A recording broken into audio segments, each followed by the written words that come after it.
Hello दोस्तों, A1 study point पर आप सभी का स्वागत है।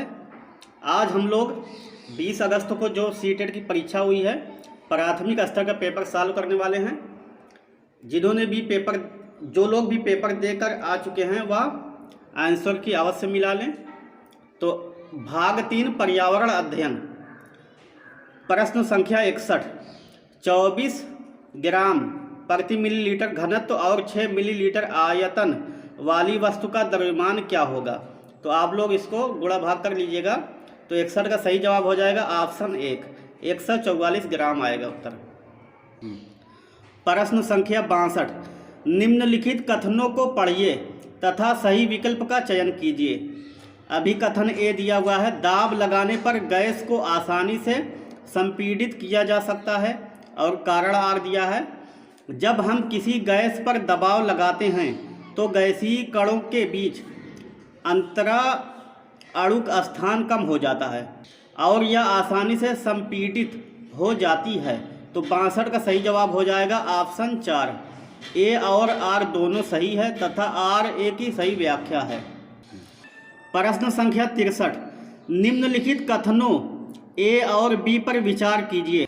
कथन ए दिया हुआ है, मनाली में ढालू छतों वाले मजबूत बांसों के खंभों पर बने ऊंचे उठे हुए लकड़ी के घर बनाए जाते हैं।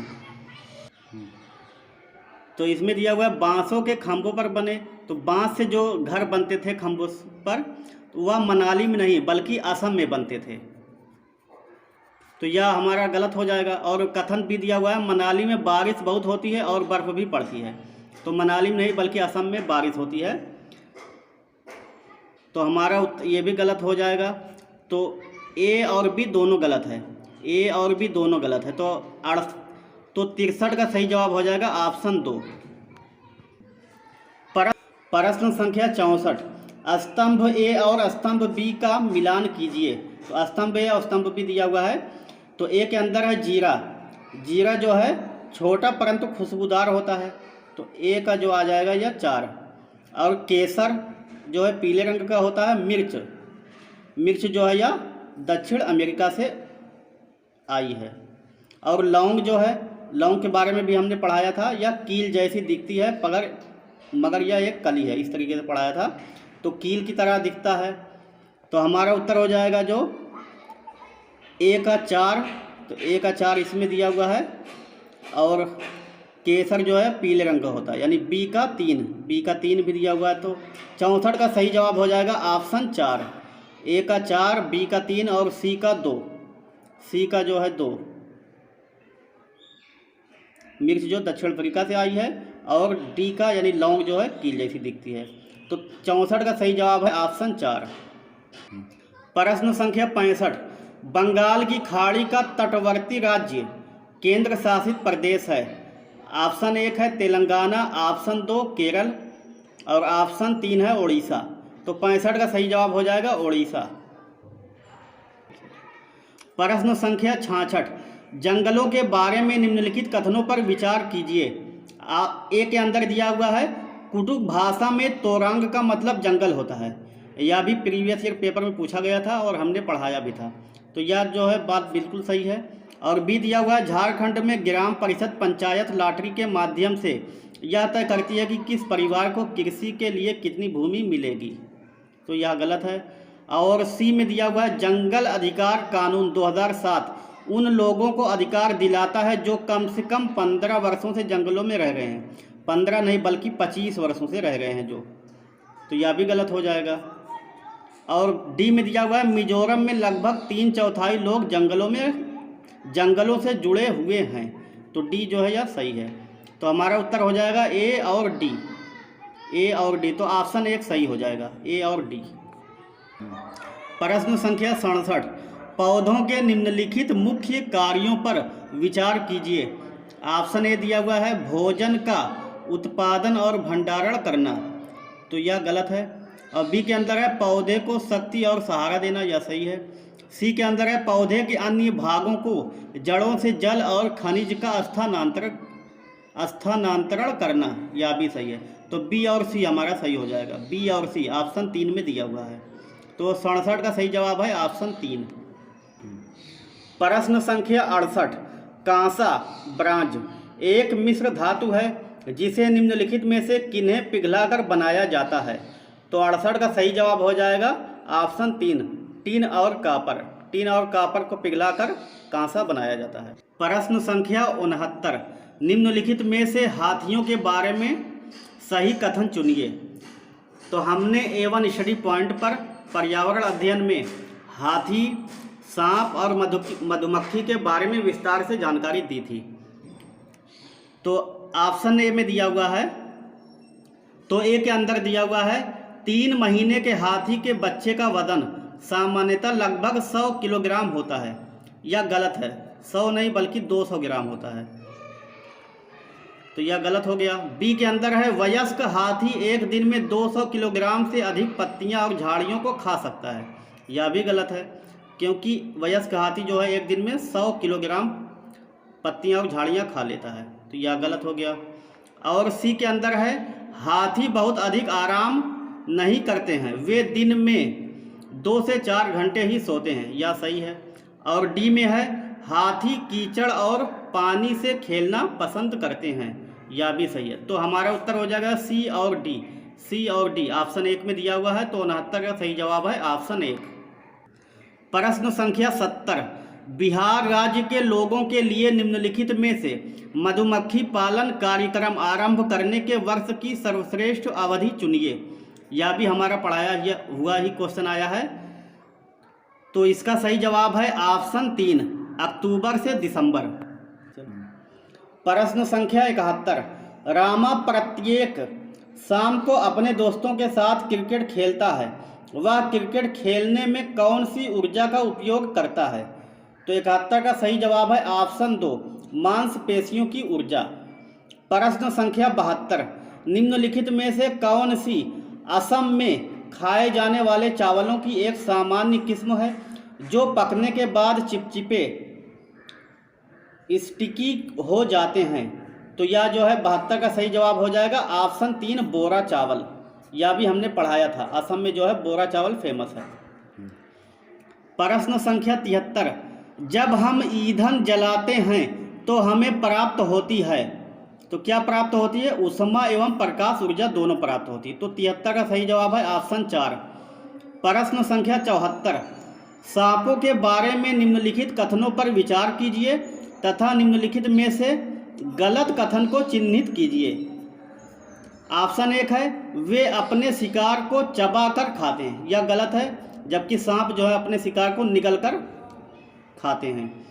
और 2 में दिया हुआ है जहरीले सांपों के डसने वाले दांत होते हैं। यह सही है। और 3 में है वे अपने भोजन शिकार को पूरा निगल जाते हैं। देखिए यह भी सही है। और 4 है सांपों के दांत नुकीले होते हैं। यह भी सही है। तो हमसे गलत कथन पूछा गया है, तो 74 का सही जवाब हो जाएगा ऑप्शन 1, वे अपने शिकार को चबाकर खाते हैं। यह गलत है, जबकि सांप जो है वह अपने शिकार को निगल कर खाते हैं। प्रश्न संख्या 75। गुजरात के सापेक्ष उत्तर प्रदेश और आंध्र प्रदेश की क्रमशः स्थितियां हैं, तो इसका सही जवाब हो जाएगा ऑप्शन 2, उत्तर पूर्व और दक्षिण पूर्व। प्रश्न संख्या 76। अनीता परिवार थीम को पढ़ाने के लिए एक इकाई योजना तैयार करती है। निम्नलिखित में से कौन सा उसकी इकाई योजना का शीर्षक होगा। तो 76 का सही जवाब है ऑप्शन 1, परिवार, संबंध, लिंग, भूमिकाएं, व्यवसाय, बदलते समय में सामाजिक सांस्कृतिक इकाई के रूप में। प्रश्न संख्या 77। श्रीमती शीतल ईवीएस की विभिन्न अवधारणाओं को समझाने के लिए प्राथमिक कक्षाओं में कहानियों और कविताओं का उपयोग करना पसंद करती है। उनके द्वारा कहानियों और कविताओं के प्रयोग का सबसे उपयुक्त तर्क है। आप ए के अंदर दिया हुआ है ईवीएस के पाठ्यक्रम को पूरा करना, साथ ही साथ विद्यार्थियों का स्कूल में आने से पहले इनको सुना होना। तो यह सही है। बी के अंदर है विद्यार्थियों को अपनी कविताओं और कहानियों को लिखने के लिए प्रोत्साहित करना। यह गलत है। सी के अंदर है विद्यार्थियों को भाषा और संस्कृति में विविधता के बारे में जागरूक बनाना। यह सही है। और डी में है पाठों को अधिक दात्मक, सुखद और दिलचस्प बनाना, यह भी सही है। तो हमारा उत्तर हो जाएगा ए, सी और डी। ए, सी और डी ऑप्शन 1 में दिया हुआ है। तो 77 का सही जवाब है ऑप्शन 1। प्रश्न संख्या 78, निम्नलिखित में से कौन सा विकल्प कक्षा 1 से 5 तक ईवीएस पढ़ाने का एक मुख्य उद्देश्य है? ऑप्शन 1, शिक्षार्थियों को कक्षा के अधिगम को स्कूल के बाहर के जीवन से जोड़ने में मदद करना, बिल्कुल सही है। तो 78 का सही जवाब हो जाएगा ऑप्शन 1। अगला प्रश्न है, निम्नलिखित कथनों को पढ़िए तथा सही विकल्प का चयन कीजिए। अभिकथन ए में है, ईवीएस के सीखने को अवलोकन, पहचान, वर्गीकरण आदि से संबंधित प्रक्रिया कौशल के लिए उन्मुख होने की आवश्यकता है। कारण आर में दिया है, विभिन्न प्रक्रिया कौशल प्राप्त करने के माध्यम से ईवीएस के सीखने के परिणामों को हासिल करने की संभावना होती है। तो इस प्रश्न का सही जवाब हो जाएगा ऑप्शन 4। ए और आर दोनों सही है तथा आर ए की सही व्याख्या है। प्रश्न संख्या 80, एक ईवीएस शिक्षक को योगात्मक मूल्यांकन के लिए प्रश्न पत्र तैयार करते समय किस पर जोर देना चाहिए? तो 80 का सही जवाब हो जाएगा प्रश्न पत्र की सामग्री, कवरेज और उद्देश्य पर जोर देना चाहिए। तो 80 का सही जवाब है ऑप्शन 4। प्रश्न संख्या 81, एक ईवीएस शिक्षक कक्षा में एक प्रयोग प्रदर्शित करता है जिसमें एक अंडा पानी के गिलास में डूब जाता है लेकिन पानी में नमक मिलाने पर तैरता है। विद्यार्थियों की पूछताछ के लिए वह निम्नलिखित में से कौन सी सबसे उपयुक्त व्याख्या दे सकती है? तो 81 का सही जवाब है ऑप्शन 4, पानी के घनत्व के कारण अंडा जो है यह तैरता है। प्रश्न संख्या 82, कक्षा 3 के विद्यार्थियों के लिए ईवीएस में निम्नलिखित में से कौन सा सीखने का परिणाम अधिगम प्रतिफल नहीं है? हमसे नहीं पूछा जा रहा है। तो 82 का सही जवाब हो जाएगा ऑप्शन 3, अच्छे और बुरे स्पर्श पर अपनी राय व्यक्त करना। प्रश्न संख्या 83, आपको कक्षा 3 से 5 तक के अपने विद्यार्थियों के लिए ईवीएस पाठ्य पुस्तकों का चयन करना है। इस उद्देश्य के लिए निम्नलिखित में से कौन सा मानदंड सबसे उपयुक्त है? तो 83 का सही जवाब है ऑप्शन 1, पाठ्य पुस्तक बाल उन्मुख होनी चाहिए तथा लिंग, जाति, वर्ग और धर्म के आधार पर किसी भी रूढ़िवादिता या अपमानजनक व्यवहार से रहित होना चाहिए। प्रश्न संख्या 84, निम्नलिखित कथनों को पढ़िए तथा सही विकल्प का चयन कीजिए। अभिकथन ए, प्राथमिक स्तर पर ईवीएस में विषयों के बजाय थीम है। कारण आर में है, विषयों की तुलना में थीम आधारित ईवीएस सीखना शिक्षकों और विद्यार्थियों के लिए आसान है।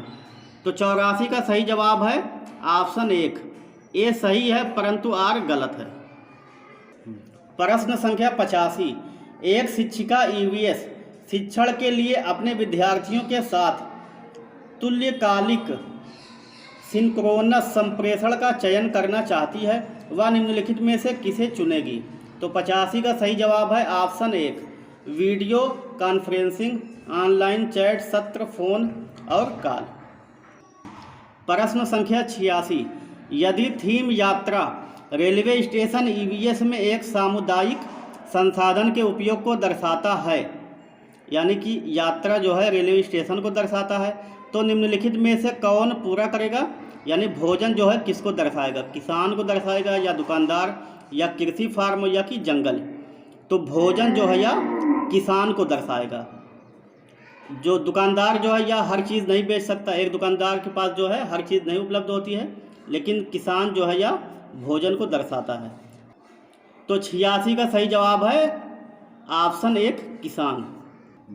प्रश्न संख्या 87, ईवीएस शिक्षण के दौरान एक शिक्षक का बयान प्रश्न जो कि विद्यार्थियों को स्वयं या अपने साथियों की प्रतिक्रियाओं से उत्तर को विस्तृत करने के लिए प्रोत्साहित करता है। ऑप्शन 1 है परीक्षण और त्रुटि, ऑप्शन 2 चेंजिंग, ऑप्शन 3 है खोजपूर्ण प्रश्न। तो यही सही हो जाएगा। 87 का सही जवाब है ऑप्शन 3, खोजपूर्ण प्रश्न। प्रश्न संख्या 88, आप ईवीएस के विद्यार्थियों के लिए व्यवहारिक गतिविधियों को प्रोत्साहित करना चाहते हैं। निम्नलिखित में से कौन सी क्रिया सबसे उपयुक्त है? ऑप्शन 1 है एक चार्ट पर विभिन्न पौधों के भागों को चित्र बनाना। ऑप्शन 2 उपलब्ध सामग्री से ईवीएस किट विकसित करना। तो यही सही हो जाएगा। 88 का सही जवाब है ऑप्शन 2 उपलब्ध सामग्री से ईवीएस किट विकसित करना। प्रश्न संख्या 89, ईवीएस के लिए रचनात्मक आकलन क्या है? यानी कि सीखने के लिए आकलन है, तो या तो सही है, और सीखने का आकलन है या गलत है। अधिगम के रूप में आकलन या भी सही है। सीखने के बारे में आकलन डी भी गलत है। तो हमारा उत्तर हो जाएगा ए और सी, ए और सी। तो 89 का सही जवाब है ऑप्शन 2 ए और सी। आज का आखिरी प्रश्न है प्रश्न संख्या 90, निम्नलिखित कथनों को पढ़िए तथा सही विकल्प का चयन कीजिए। अभी कथन ए है ईवीएस में क्षेत्र भ्रमण प्रभावी शिक्षण शास्त्रीय रणनीति है, और कारण आर दिया है क्षेत्र भ्रमण वस्तुओं, घटनाओं और स्थानों की याददाश्त को बढ़ावा देती है। तो 90 का सही जवाब है ऑप्शन 4 ए और आर दोनों सही है तथा आर ए की सही व्याख्या है। तो आप लोग जो है जल्दी से जल्द मिलान कर लीजिए और जितना भी अंक बन रहा है उसे कमेंट बॉक्स में कमेंट करके बताएं। आशा करते हैं यह वीडियो आप सभी को पसंद आई होगी। अगर पसंद आई हो तो इस वीडियो को लाइक, शेयर और इस चैनल को सब्सक्राइब करें। धन्यवाद।